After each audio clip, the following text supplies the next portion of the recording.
Maayong adlaw!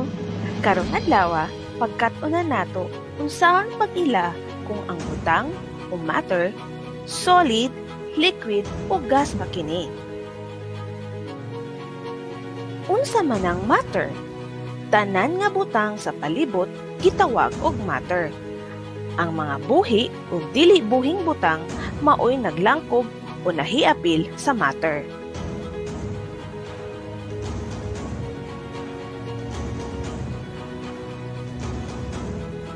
Ang tanang mga butang nga adunay kinabuhi sa palibot sama sa ero are made up of matter.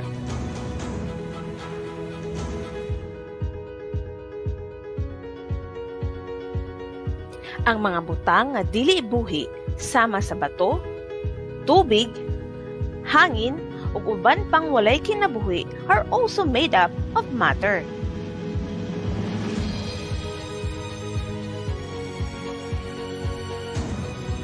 Unsa man ang klase sa matter?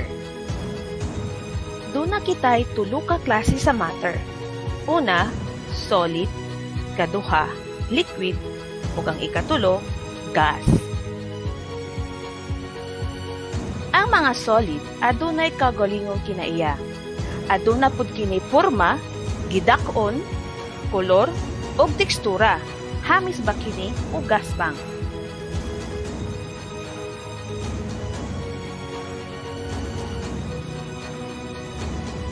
Adunay kinaiya ang solid nga nagkinahanglan pa og sulayan sama sa gahi ba kini, mabuak o mapilo ba.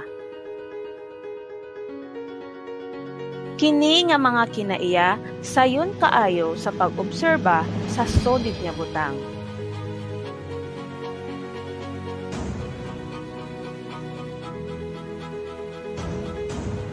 Bato, iro, libro ay mga example sa usa ka solid.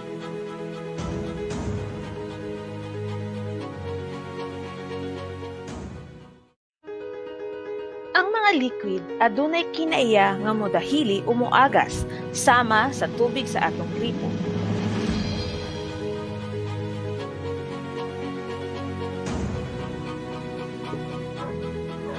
Adunay mga liquid nga hinay moagas sama sa hani o mga dugos. Og kusog moagas susama sa tubig.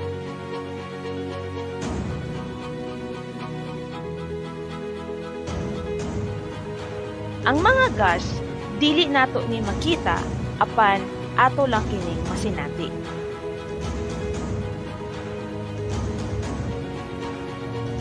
Mao kini ang mga hangin sa atong palibot sama sa oxygen, nitrogen, ug carbon dioxide.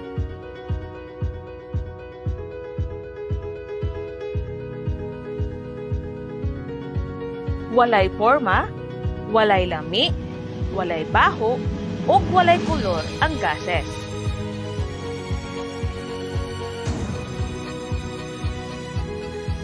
Hinumdumi, tanang butang sa palibot kini usa ka matter, masolid, maliquid o magas man kini.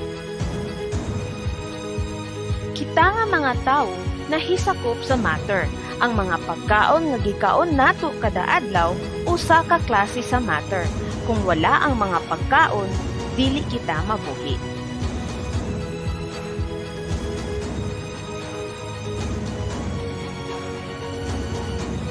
Ang mga sinina nga atong gisulob gamit sa kusina nga ginagamit sa pagkaon o uban pang mga gamit sa palibot nga gahatag og kaayuhan kanato kini usa ka klase sa matter. Tungod niini, giawhag ko ikaw sa pag-amping sa mga butang sa palibot.